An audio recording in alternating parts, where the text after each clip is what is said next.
बिस्मिल्लाहिर्रहमानिर्रहीम। हम returns and assessment का चैप्टर पढ़ रहे थे और कल हमने देखा था कि असेसमेंट की तरफ कल हमने आगाज़ कर लिया था सेक्शन 120 की तरफ। हमने कहा था कि कुछ सेक्शंस ऐसे हैं जो हमें जिनके नंबर भी याद करने पड़ते हैं और अब ये वही वाले सेक्शन शुरू हो गए हैं, ठीक है ना। नॉर्मल असेसमेंट, नॉर्मल असेसमेंट हम किसे कह रहे थे कि आपने रिटर्न जमा करवाई और एज इट इज़ उस रिटर्न को एज्यूम कर लिया गया कि असेसमेंट हो गई है। It is deemed assessment, deemed issued by commissioner.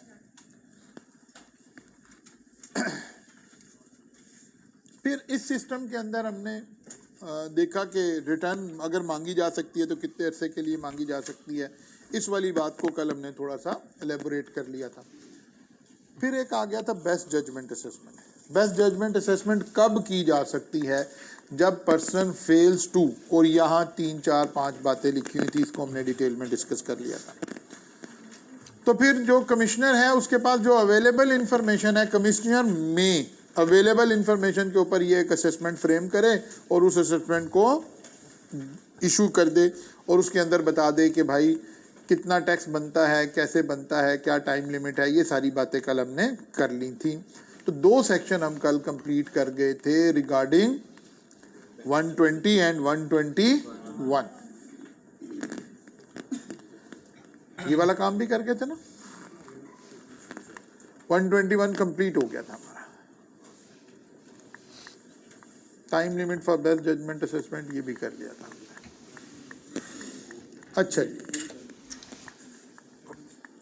आज हमने करना है 122 बेस्ट जजमेंट असेसमेंट।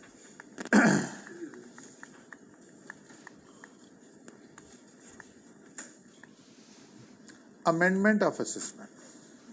पहले हमने बात पढ़ी 120, सेक्शन 120 में नॉर्मल असेसमेंट, 121 में बेस्ट जजमेंट असेसमेंट, 122 में अमेंडमेंट। अमेंडमेंट का क्या मतलब है? यानी अब तब्दीली आने लगी है, ठीक है ना। तो द कमिश्नर में अमेंड फॉलोइंग असेसमेंट ऑर्डर, यानी जो ऑर्डर ऑलरेडी हमने जारी कर दिए हुए हैं। कौन कौन से? Treated assumed as issued under section 120।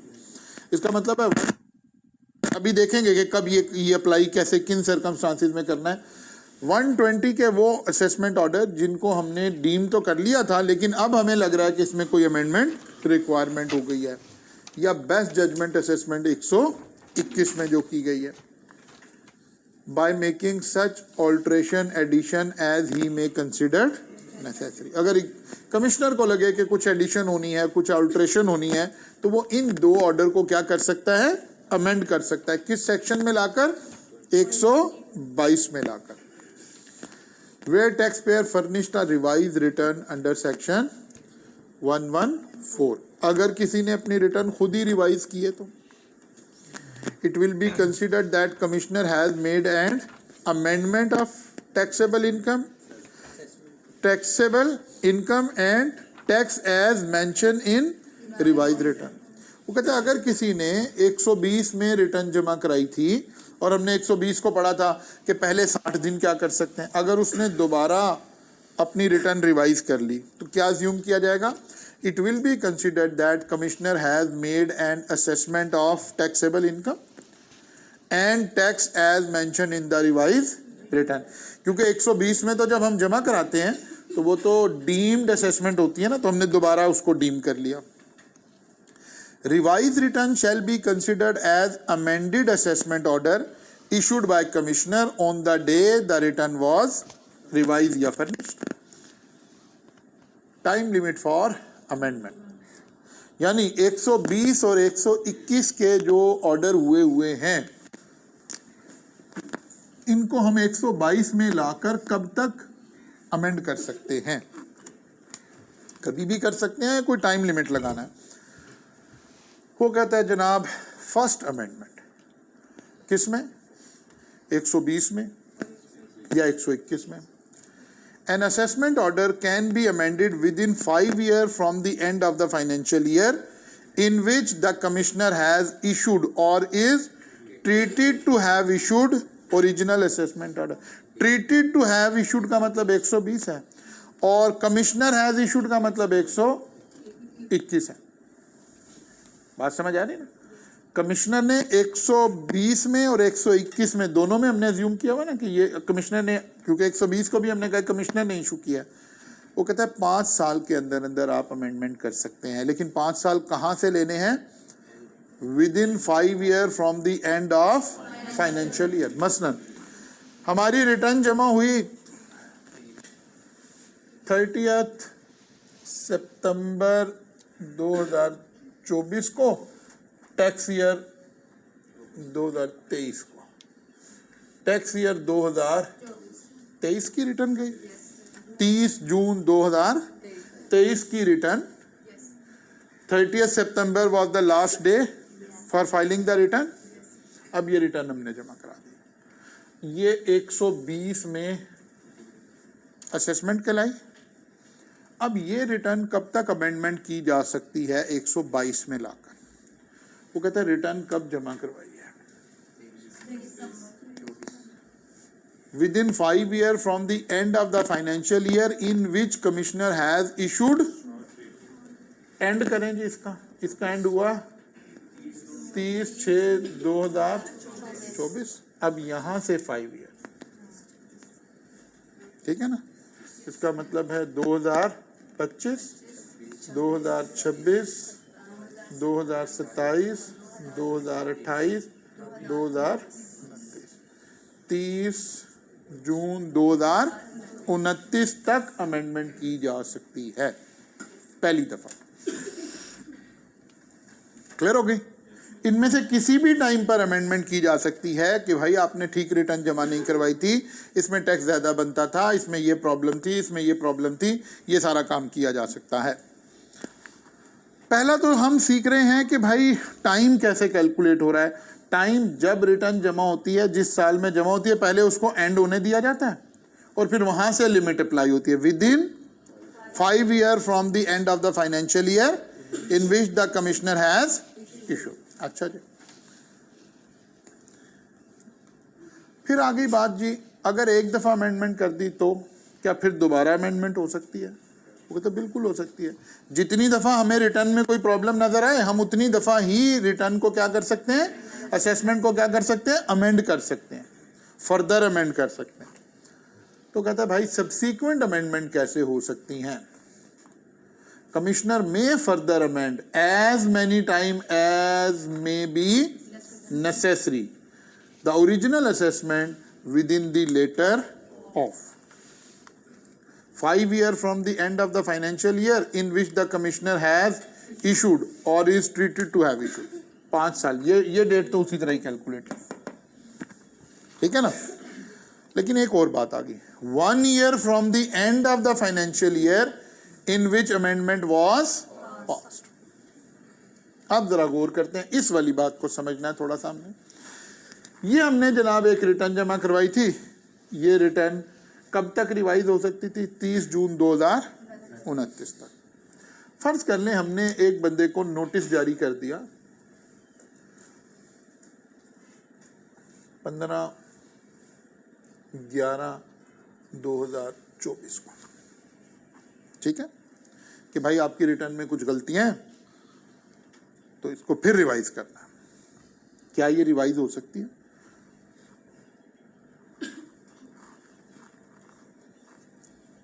पहली दफा रिवाइज होने लगी तो बिल्कुल हो सकती है। पहली दफा इस टाइम तक हो सकती थी, आपने रिटर्न रिवाइज कर दी। फर्ज करें आपने रिवाइज ऑर्डर इशू कर दिया 15 जुलाई 2025 को, नई असेसमेंट कर दी, अमेंडेड असेसमेंट हो गई।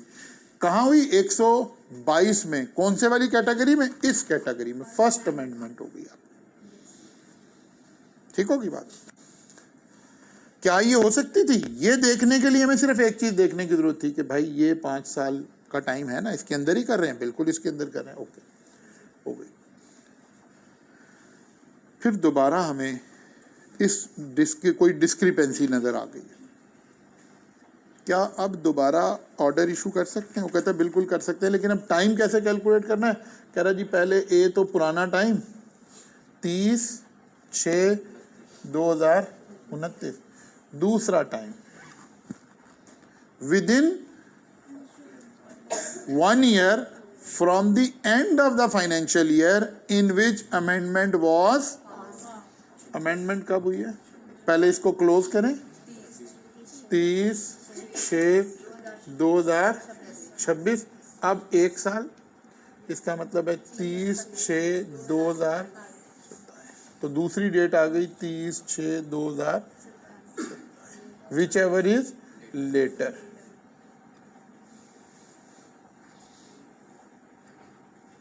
ठीक है ना? इसका मतलब है ये अमेंडमेंट हो सकती है। अब यहां से इसका ना वो जरा अंदाजा लगाएं, गेज करें बात को। जब हम यहां शुरू के सालों में होंगे ना, तो मैक्सिमम टाइम लिमिट यही आती रहेगी, क्योंकि लेटर यही आ रही होगी। लेकिन जब हम जरा टेल एंड पे पहुंचेंगे ना, तो फिर ये वाला 1 साल लेटर आना शुरू हो जाएगा। ये बात समझ आई है? मसलन हमने आखिरी अमेंडमेंट हम कर सकते थे 30/6/2029 तक कर सकते थे। हमने क्या किया? हमने 15 मार्च 2029 को अमेंडमेंट कर दिए। ठीक है ना?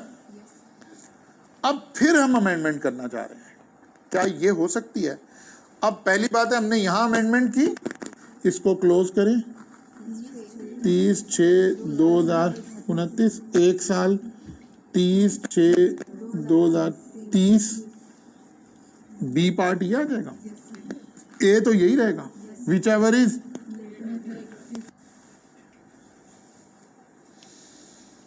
और अगर इस लेटर टेन्योर में यानी 30/6/2030 से पहले पहले फिर अमेंडमेंट कर दें, फिर 1 साल एक्सटेंड हो जाएगा,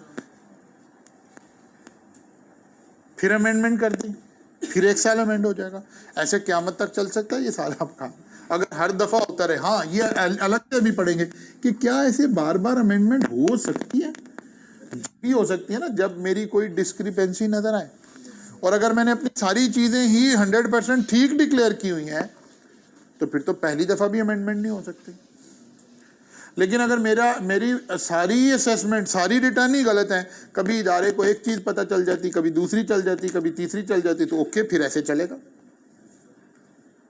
इसका मतलब है टाइम लिमिट में 2 बातें देखनी। पहली दफा अमेंडमेंट, अगर पहली दफा 5 साल अमन से गुजर गए हैं तो बस खत्म हो गया, अब अमेंडमेंट नहीं हो सकती।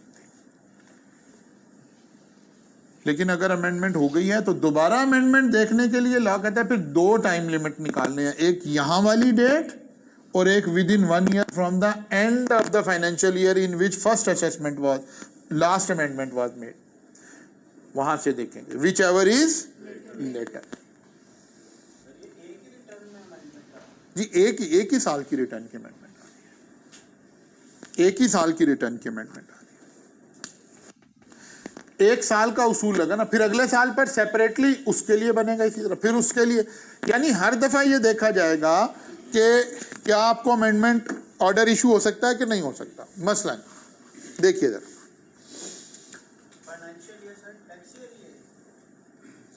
जी टैक्स ईयर कह लें, नहीं फाइनेंशियल ईयर का तो मतलब है ना 1 जुलाई से लेकर from the end of the financial year, यानी जब आपका ये चला, फाइनेंशियल ईयर चल रहा है ना, इसको एंड करें, उससे 1 साल एक्सटेंड कर लें।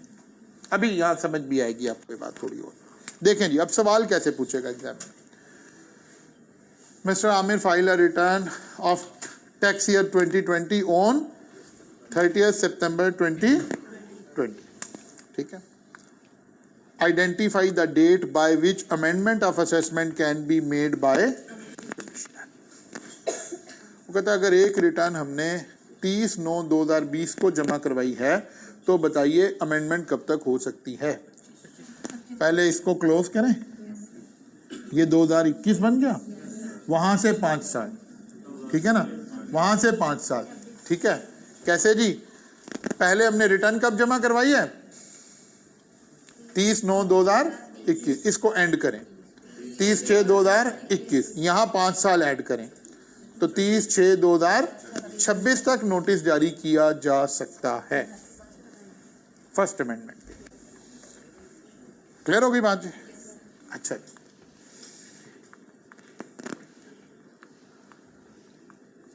नाउ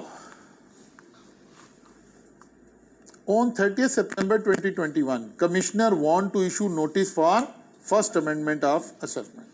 तो अब हमने देखना है क्या ये नोटिस ठीक है कि नहीं है। कब रिटर्न जमा कराई है? 30/9/2014 को। और हम कब नोटिस जारी करना चाहते हैं? यहाँ। तो पहले देखना है नोटिस जारी करने का टाइम मौजूद है कि नहीं है।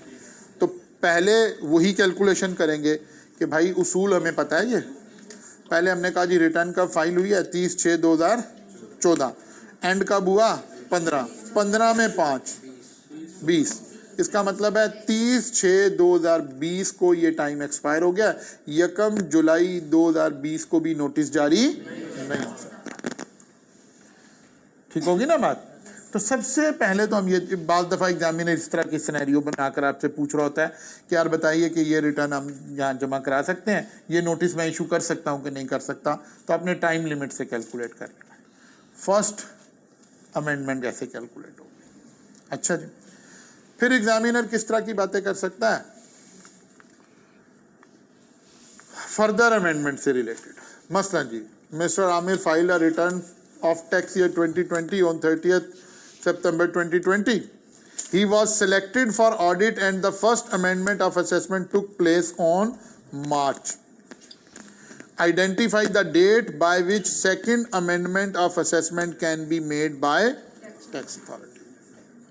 अब whichever is later वाले उसूल हमें निकालना पड़ेगा। एक तो पहला उसूल निकालेंगे कि भाई वो क्या है? पहली अमेंडमेंट 5 साल, ठीक है ना? 5 साल बनाएंगे और फिर जब अमेंडमेंट हुई वहां से उसको एंड करेंगे और फिर 1 साल, विच एवर इज लेटर, वहां से उसूल पड़ेगा। Therefore, Commissioner can amend for second assessment by 30th June 2027। Clear होगी बात जी? अच्छा जी।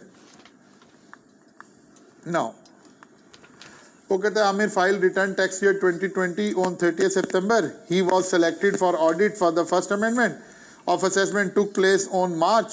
Identify the date by which second amendment of assessment can be made by। ठीक होगी, उसी तरह कैलकुलेशन कर लेंगे दोनों काम करके। तो ये प्रैक्टिस हो जाएगी आपकी। इससे मैंने साथ साथ इसीलिए इसको साथ बनाया हुआ है, वो आप इस सारे को देख लेंगे इंशाल्लाह। अब आ गया जनाब ये जो हम कह रहे हैं अमेंडमेंट कर दें, अमेंडमेंट कर दें, अमेंडमेंट कर दें, तो क्या बस खुद से ही हम डिसाइड कर लेंगे या कोई क्राइटेरिया है जिसके ऊपर ये डिसीजन होगा कि भाई हम अमेंडमेंट का नोटिस जारी करने लगे? Circumstances, ground on the basis of which assessment can be amended. वो कहता है भाई असेसमेंट को अमेंड करने के लिए नंबर 1 फर्स्ट अमेंडमेंट के लिए क्राइटेरिया क्या है? The commissioner may amend or further amend an assessment order where through audit or on the basis of definite information he is satisfied that any income chargeable to tax has escaped assessment। वो कहता है भाई मेरे पास confirm है, information है। कहाँ से? मैंने ऑडिट किया है या कोई और ऐसी बेसिस ऑफ इंफॉर्मेशन मेरे पास है कि एक ऐसी इनकम थी जिस पे टैक्स लगना था और इसने वो रिटर्न में शामिल नहीं किया, एस्केप हो गई है। Total income is under assessed और lower tax rate is applied और excessive relief is provided. Total income is under assessed. Income 5 lakh थी, हमने 2 लाख ले ली थी, लोअर रेट लग गया। क्या मतलब? ये बंदा बनता नॉन सैलरीड था, हमने सैलरीड ट्रीट कर लिया है। या एक्सेसिव रिलीफ इज प्रोवाइडेड, कोई टैक्स क्रेडिट इसे नहीं मिलना था, मिल गया है, कोई और इस तरह की बातें हो गई है। सारे सर्कमस्टांसेस में क्या हुआ? हमें टैक्स कम आया, गवर्नमेंट को टैक्स कम आया। Any amount under a head of income has been misclassified. एक इनकम थी, हमने उसको सैलरी तस्वुर किया जिसकी वजह से बंदा सैलरीड इंडिविजुअल में आ गया, हालांकि वो सैलरी नहीं थी। अगर उसको वहां से निकालें तो सैलरीड इंडिविजुअल में नहीं रहेगा, बिजनेस इंडिविजुअल बन जाएगा। कोई इस तरह की मिसक्लासिफिकेशन होगी। यानी ये तीनों सर्कमस्टांसेस क्या बता रहे हैं? जिसमें गवर्नमेंट को टैक्स का लॉस हुआ है, तो कमिश्नर ने क्या किया, अमेंडमेंट का नोटिस जारी कर दिया। अच्छा जी, फिर वो कहता है भाई जो सब्सीक्वेंट अमेंडमेंट है, कमिश्नर में amend further amended assessment order if order is prejudicial to the interest of revenue. Prejudicial to the interest of the revenue का मतलब वही है कि अगर आपको लगता है कि यार इस ऑर्डर की वजह से गवर्नमेंट का टैक्स कम बना है और अगर मैं इसको रिवाइज करता हूं तो टैक्स इंक्रीज हो जाएगा, तो ये आप कर सकते हैं। लेकिन अगर आपको लगता है कि यार असेसी के साथ टैक्स पेयर के साथ ज्यादती होगी, ज्यादा टैक्स लग गया, तो यू कैन नॉट अमेंड। ये मतलब है if order is prejudicial to the interest of revenue, यानी गलती की वजह से अगर टैक्स कम आया है तो रिवाइज कर दें, लेकिन अगर गलती की वजह से ज्यादा आ गया है तो आप खामोश रहें, ठीक है ना। हाँ, असेसी के पास इख्तियार है वो अपनी रिटर्न रिवाइज करे, लेकिन हम उनके लिए थोड़े में, हम तो रेवेन्यू की कलेक्शन के लिए बैठे हैं, हमारी जिम्मेदारी गवर्नमेंट के इंटरेस्ट को इंटैक्ट करना है। तो हमने ऑर्डर अगर prejudicial to the interest of revenue होगा तो हमने रिवाइज करना है, अदरवाइज हमने रिवाइज नहीं करना। क्लियर हो गई बात। इसके बाद एक बात है कि व्हाट इज डेफिनेट, क्योंकि यहां हमने कहा था दो बातें हैं, या थ्रू ऑडिट हमें इंफॉर्मेशन मिले या on the basis of definite information. What is definite information? Definite information include information on sale और purchase of any goods made by taxpayer, receipt of taxpayer from service render, other receipt that may be chargeable to tax under this, the acquisition, possession or disposition of money value added। कोई भी आपको पता लगा है इसने एक गाड़ी खरीदी है 10 करोड़ रुपए की, तो उससे पूछे यार ये गाड़ी कहाँ से आई। आपने देखा उसने प्लॉट खरीदा है या उसे कहीं से पैसे आए हैं और ये डेफिनेट इंफॉर्मेशन है आपके पास, तो फिर आप उसको कहें कि भाई आप अमेंडमेंट करवाएं, आप उसको नोटिस जारी करें कि यार ये आपने प्लॉट कहाँ से खरीदा था, ये पैसे आपके पास वेल्थ स्टेटमेंट में तो आ नहीं रहे थे, या आपने कहा जी ये आपने फलां एसेट बेचा था उसके जो पैसे थे वो तो आपने शो ही नहीं किए, तो ये सारी किस कैटेगरी में आ गई?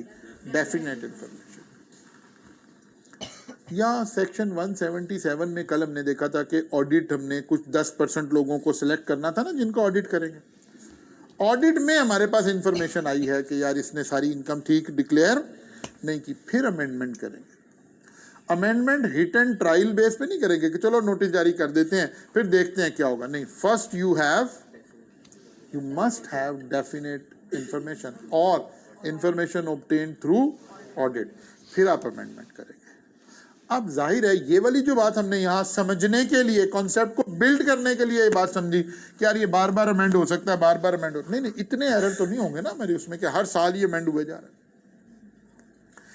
इसीलिए ये कॉन्सेप्ट लगाया गया कि there must be definite information, तभी आप असेसमेंट। असल में टैक्स अथॉरिटीज का एक मिजाज ये है, यानी लेजिस्लेटर का एक मिजाज ये है कि वो चाहता है कि यार एक रीजनेबल टाइम के बाद अगर किसी की कोई गलती भी है ना और वो हाईलाइट नहीं हुई है तो बस वो टाइम बार्ड हो जाए, और वो रीजनेबल टाइम क्या है?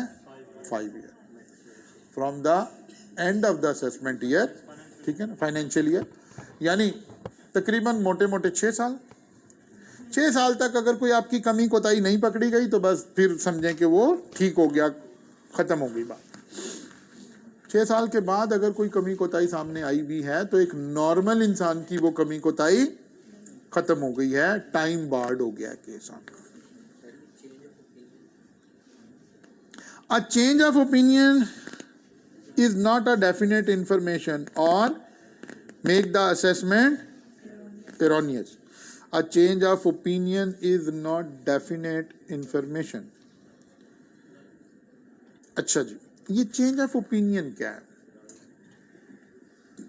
बाज़ दफ़ा क्या होता है कि आपका कोर्ट्स के अंदर केसेस चल रहे हैं ना, और कोर्ट जो है वो लॉ को कहीं एक्सप्लेन कर देता है। मसलन ये जो हमारे साकिब निसार साहब थे, ठीक है ना, चीफ जस्टिस, साहब का चीफ जस्टिस और मेमारे मदीना जो थे चीफ साकिब निसार साहब जो थे, ये जब अभी उस वक्त जब हम सीए कर रहे थे तो उस वक्त ये हाई कोर्ट में होते थे, ठीक है ना, हाई कोर्ट के जज थे ये उस वक्त। तो एक जब हम सेल टैक्स पढ़ेंगे तो वहाँ एक हम ओपिनियन में समझाने के लिए अब ये बात कर रहा हूँ। एक था कि अगर कोई कंपनी एडवांस रिसीव करे पैसे कस्टमर से तो क्या ये सेल है या नहीं है। तो सेल टैक्स ने ना वहाँ एक राय दी कि नहीं, अगर आपने एडवांस रिसीव किया है तो ये सेल है। जस्टिस साकिब निसार साहब ने इसके ऊपर एक डिसीजन दिया, उन्होंने कहा नहीं ये सेल नहीं है, ये तो एडवांस है। अभी ओपिनियन चेंज होगी, लॉ ने एक ओपिनियन दी कि जो एडवांसेस रिसीव होंगे वो सेल ट्रीट होंगे, लेकिन कोर्ट ने डिसीजन दे दिया कि नहीं भाई अब ओपिनियन चेंज हो गई है। तो कहता है क्या ये डेफिनेट इंफॉर्मेशन है, वो कहते नहीं ये डेफिनेट इंफॉर्मेशन नहीं है। ठीक होगी ना बात, यानी इसकी बुनियाद पर आप पुराने केसेस को ओपन नहीं करेंगे। शो कॉज नोट, वो कहते हैं अच्छा ये काम करना पड़ गया, हमारे पास डेफिनेट इंफॉर्मेशन आ भी गई है, तो तब भी विदाउट शो कॉज, लॉ का एक पहला उसूल है कि आप हमेशा दूसरे को opportunity of being heard provide करेंगे। वो कहता है N assessment can only be amended या further amended if taxpayer has been provided with an opportunity of being heard. Amended assessment order shall be issued within 180 days of issuance of show cause notice or such extended period as commissioner may allow. वो कहता है जब अगर आपने notice जारी कर दिया, पहला जो टाइम लिमिट था वो इसलिए देख रहे थे मैं नोटिस जारी कर भी सकता हूं कि नहीं कर सकता, तो पता चला कि यार पहली दफ़ा 5 साल और अगर दूसरी दफ़ा तो वो लेटर ऑफ का कॉन्सेप्ट लगेगा। नहीं, मैंने नोटिस जारी कर दिया है, अब असेसमेंट ऑर्डर कितने अरसे में फाइनल करना है, with in 180 days. Journal part extension shall not exceed 90 days, और 180 डेज में जो एक्सटेंशन मिल सकती है वो maximum 90 days. This proviso shall be applicable to the show cause notice issued on or after first day। वो आपकी इसको देखने की कोई जरूरत नहीं है, ये आप उस कैटेगरी में ही हैं, यानी 180 दिन में हमने फैसला करना है, यानी अमेंडमेंट करनी है, और मैक्सिमम उसमें 90 दिन की एक्सटेंशन हो सकती है। Which days shall be, वो कहता है ये जो 180 दिन है ये कंटिन्यूसली कंसेक्टिव 180 दिन काउंट करने हैं या कोई निकालने भी हैं बीच में से। Any period during which proceeding are adjourn, adjourn का मतलब क्या होता है, रोक दे, मुलतवी करवा लें, एडजॉर्नमेंट ले दिए जी, क्या जी, वो कहता है जी आज हमारा वकील बीमार है तो आप ना आज हमें एडजॉर्नमेंट दे, ठीक है ना, आज हम नहीं आ सकते, ये वाले काम, डिले टैक्टिक्स। स्टे ऑर्डर, या आप कहीं से स्टे ले आए हैं, वो कहता है ये वाले जो हैं ये वाले डेज ऑर्डर काउंट नहीं होंगे। या अभी हम एक इसी चैप्टर के आखिर में जाएंगे, हम बाद दफ़ा क्या करते हैं कि कोई डिस्प्यूट क्रिएट होता है ना हमारा इनकम टैक्स वालों के साथ, तो हमारे पास एक फोरम है, हम डिस्प्यूट को उठा के उधर रेजोल्यूशन कमेटी में ले जाते हैं। वो कहता है अगर कोई बंदे ने अपना डिस्प्यूट यहाँ रुकवाया, एप्लीकेशन दी कि नहीं यार मैं तो अपना डिस्प्यूट उधर लेके जा रहा हूँ, तो वो दिन भी काउंट नहीं होंगे। Agreed assessment proceeding under section 122D, ये भी आगे पढ़ते हैं। The time taken through adjournment bye tax payer not exceeding 60 days. वो कहते हैं ये वाले दिन, इसका मतलब यह है कि असल में ये 180 दिन कमिश्नर को काम करने के लिए दिए गए हैं, लेकिन अगर काम रुकवा दिया आपने स्टे ऑर्डर लेके, काम रुकवा दिया अल्टरनेट उसमें जाके, या काम रुकवा दिया है इस सेक्शन में जाके, तो फिर जाहिर है ये डेज उसके अंदर काउंट नहीं हो रहे हो। थोड़ा अल्टीमेटली आपने याद ही करना है।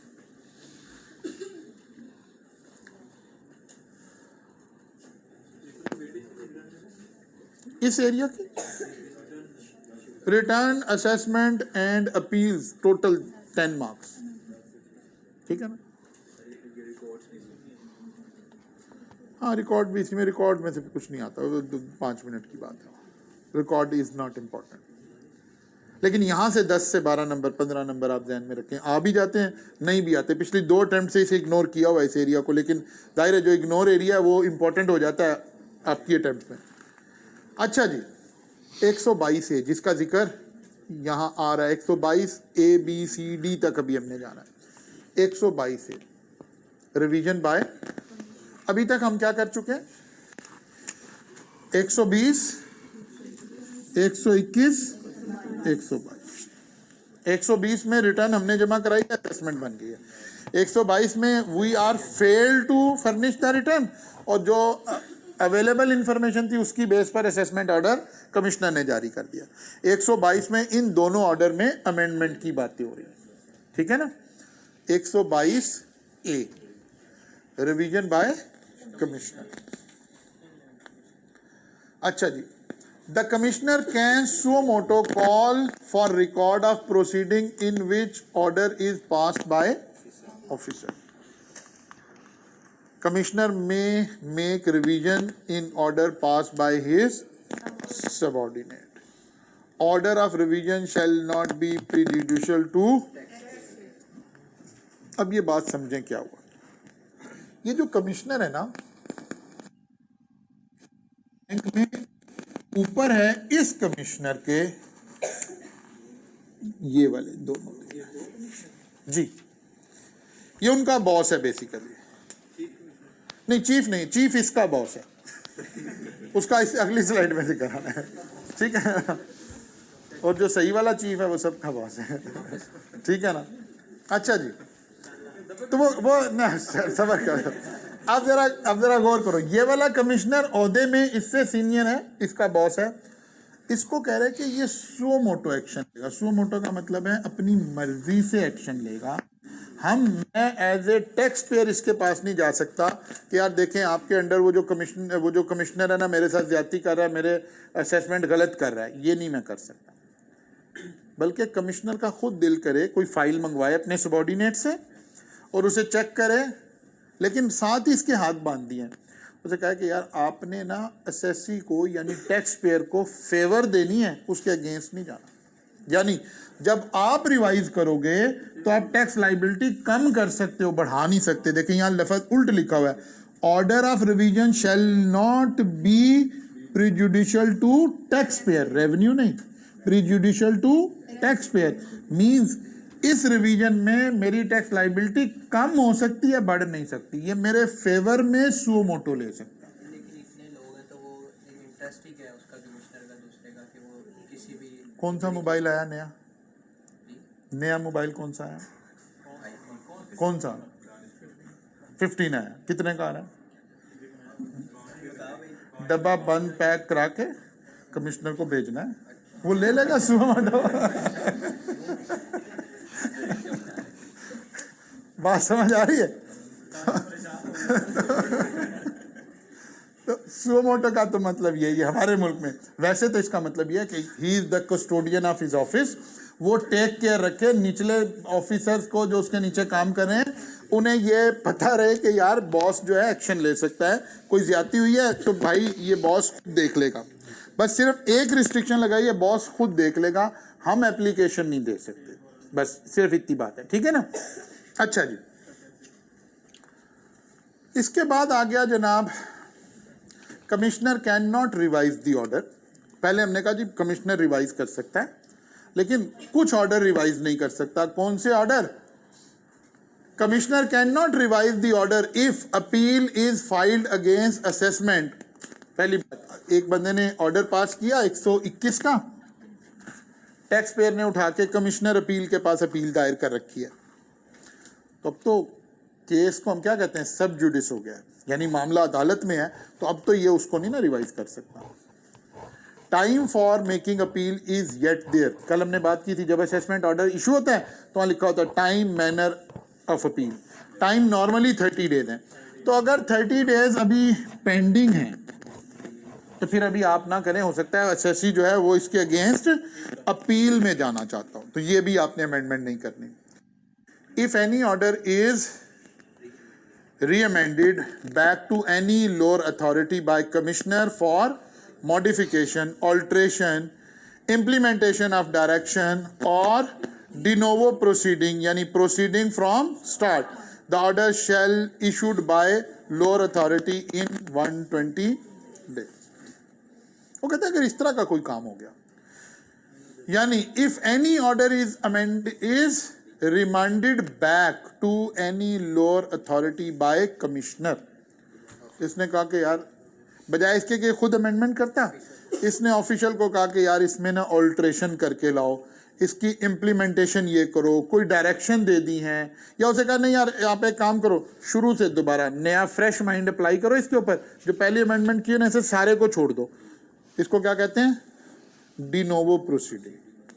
ठीक है ना, यानी फ्रेश माइंड अप्लाई करे। बात दफा क्या होता है, आप एक माइंड मेकअप कर लेते हैं, उसी के अंदर सोचते रहते हैं, कहते यार नहीं पिछली फाइल छोड़ो, दोबारा से फ्रेश सोचो इसके बारे में, प्रोसीडिंग फ्रॉम स्टार्ट। तो फिर ये सारे काम 120 दिन के अंदर मुकम्मल करने हैं। इसका मतलब है सेक्शन 122A ने एक इख्तियार दे दिया किसको? कमिश्नर को। ये कौन सा कमिश्नर है? जो उन वाले कमिश्नर का बॉस है, जाहिर है उनका सीनियर है, कोई जूनियर तो नहीं ना ऑर्डर रिवाइज कर सकता। लेकिन साथ ही एक कंडीशन लगा दी कि सो मोटो लेगा, दूसरी कंडीशन लगा दी should not be prejudicial to the tax payer. Tax liability को कम कर सकता है, टैक्स लाइबिलिटी को इंक्रीज नहीं कर सकता। अच्छा जी, 122A 122B revision by chief commissioner. अब उसका बॉस आ गया। The chief commissioner may suo moto or on application by taxpayer call for record of proceeding of issuance of exemption or lower certificate। अब इसके पास एक खास तरह के केसेस की बात है, सारे केसेस की बात नहीं हो रही। कुछ एग्जेम्पशन के सर्टिफिकेट्स आए हुए हैं और कुछ लोअर रेट के आए हुए हैं कि हमारा रेट कम कर दिया जाए।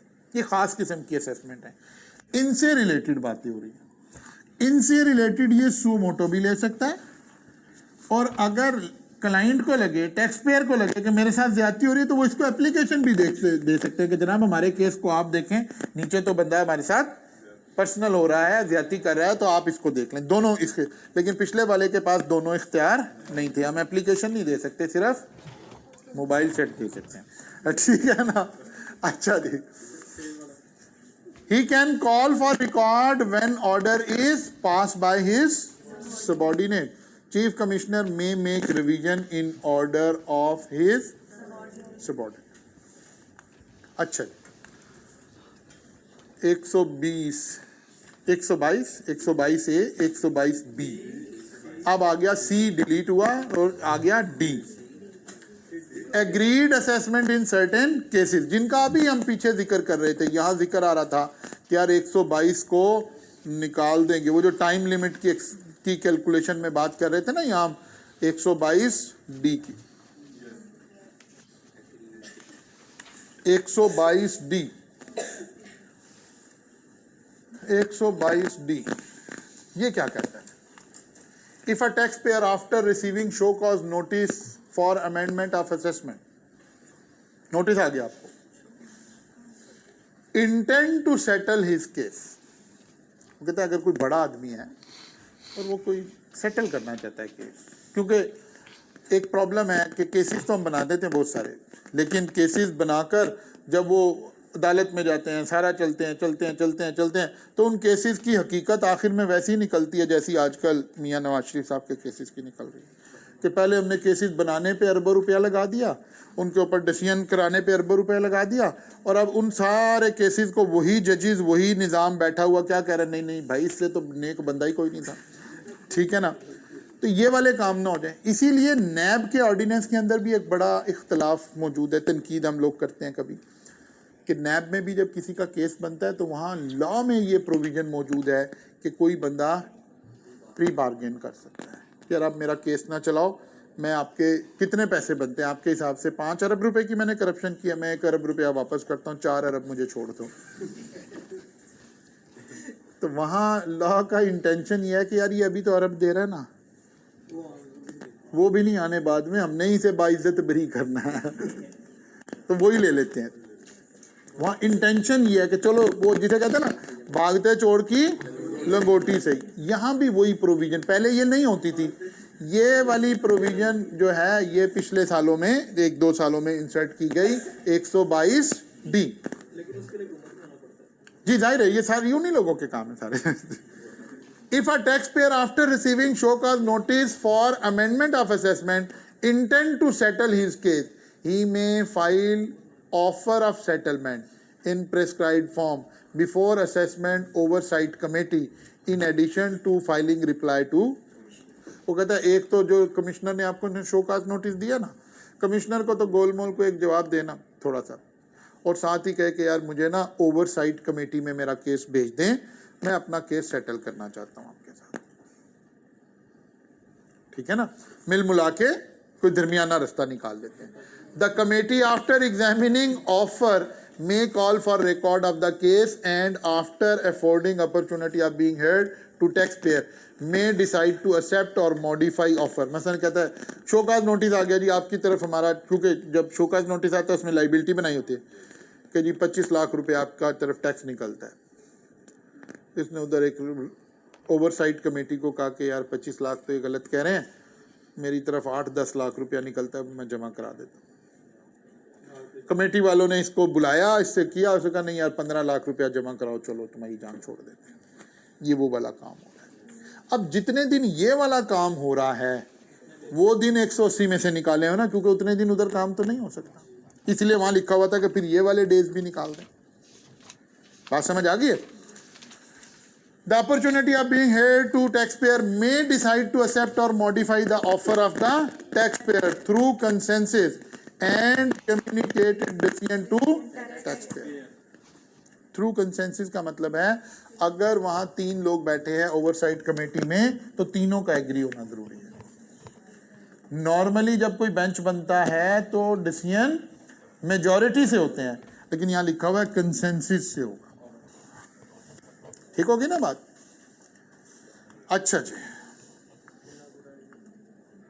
where the taxpayer is satisfied with the decision of the committee, कौन सा? वो जो कमेटी बनी oversight committee, the taxpayer shall deposit the tax and default surcharge, जाहिर है वो जो उसूल है उसका।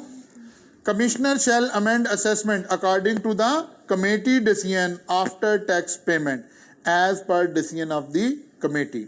Taxpayer shall waive right of appeal against such amendment। वो कहता है भाई अब होगा क्या, इस बंदे को अगर ये एग्री करता है तो ये जाके कमिश्नर को बताए, कमिश्नर जो डिसीजन कमेटी ने किया वही वाला डिसीजन कर देगी। ये पहले टैक्स जमा करा दे क्योंकि अब टैक्स की रिकवरी हमारा मेन इशू है, और साथ ही भाई ये अपना ये राइट भी वेवर करे कि अब वो कमेटी के डिसीजन पे ले जाके अपील नहीं करेगा, क्योंकि ये तो इसके साथ मिलकर हमने प्री बार्गेन के स्टाइल में काम किया।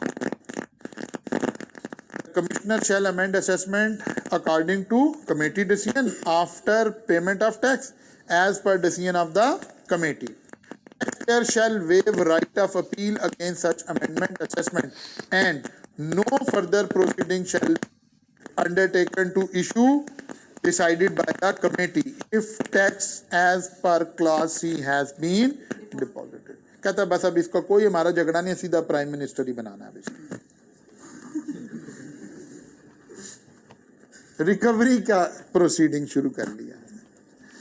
ये इनकम टैक्स में पहले नहीं होती थी, ये तोहफा खान साहब की हुकूमत हमें देकर गई है। ठीक है, नहीं बुरा नहीं है, कह रहा बुरे और अच्छे दोनों ही हैं। एक एंगल से देखें तो अच्छा है कि कुछ रिकवरी हो गई है, गवर्नमेंट को टैक्स आ गया, लेकिन ये वाले काम मेरे आपके लिए थोड़े हैं, ये उन लोगों के लिए जिन्होंने अरबों रुपया करप्शन करनी है, उन्हें एक रास्ता दे दिया आपने। यानी वो जो हम कहते हैं ना कि भाई करप्शन को रोक रहे हैं, रोक कहाँ रहे हैं, हम तो प्रमोट कर रहे हैं। ये तो कानून में लिखा हुआ है कि भाई जो करप्ट आदमी है सारा टैक्स चोरी करे और उसको जरा थोड़ा सा साइड पे रखे। जैसे वो नैब वाले लोग कहते हैं ना कि यार जो सरकारी लोग हैं ना, कहते हैं भाई जो आप करप्शन कर रहे हैं, जो रिश्वत जो गैर कानूनी का पैसा कमा रहे हैं, इसका 20% साइड पे रखते रहें, जब पकड़े जाएंगे ये 20% से आपने प्री बार्गेन करना है, बाहर आ जाने, बात खत्म हो जाएगी। तो ये हमने इनकम टैक्स में भी वही रास्ता ओपन किया हुआ है। अब where the committee has not reach any, वो कहता जी कमेटी में ही कंसेंसस नहीं हो रहा, 3 लोग हैं, वो 2 कहते हैं ठीक है, 2 कहते हैं नहीं ठीक है, तो फिर क्या करें? और tax payer is not satisfied with the decision of the committee, या टैक्स पेयर कहता है इधर गया 25 लाख का इसे नोटिस आया हुआ था, वैसे 25 लाख बड़ी ज्यादती है, ये 25 लाख वाले नहीं आते यहाँ पे, बड़े आते हैं, मैं स्टूडेंट के हिसाब से बता रहा हूँ, ठीक है ना। 25 लाख रुपए का नोटिस आया था, कमेटी ने कहा नहीं जी आप 20 जमा करा दो। वो कहता है यार इससे कम में तो मैंने उधर ही निबड़ लेना जो कमिश्नर बैठा हुआ है, या वो कहता है भाई अगर वो सेटिस्फाइड नहीं है तो फिर क्या होगा, the case shall be referred back to commissioner for decision on the basis of reply. वो जो पहला रिप्लाई हमने दिया था, कहता है यार वहीं से कहानी शुरू करो। इसीलिए ये वाले दिन हमने 180 दिन में काउंट नहीं किए थे। बात समझ आई है? मार्क करें इसके ऊपर, वेरी वेरी इंपॉर्टेंट। 122D। अब जो सेक्शन हमने याद रखने हैं, उसमें 120 आ गया, 121 आ गया, 122 आ गया, 122A आ गया, 122B आ गया, 122D आ गया, and this is very important, D.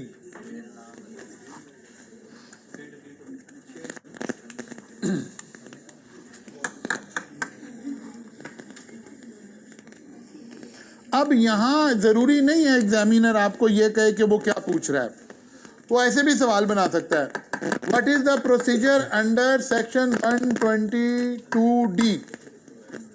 तो ये आपको खुद याद रखना है, इसीलिए तो बार बार ये कह रहे हैं कि ये वाले पूरे इनकम टैक्स में हमें कुछ याद नहीं रखना सिवाय इन सेक्शन के, सेक्शन नंबर के अगेंस्ट हमें पता चले कि एग्जामिनर हमारे से क्या पूछ रहा है।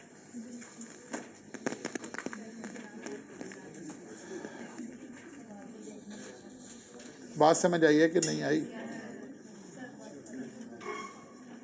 चलो जी बस कर दिया, कल इंशाल्लाह यहां से आगे चलेंगे। लेकिन इसको साथ साथ याद कर लें, जो नेक्स्ट वीक हमारा होगा ना, अभी सैटरडे को तो आपका टेस्ट है इनकम फ्रॉम बिजनेस, लेकिन जो हमारा नेक्स्ट वीक का टेस्ट होगा वो इसी सारे अमेंडमेंट, असेसमेंट, अपील, इसी से होगा, ताकि हमारा ये एरिया आपका याद हो चुका हुआ।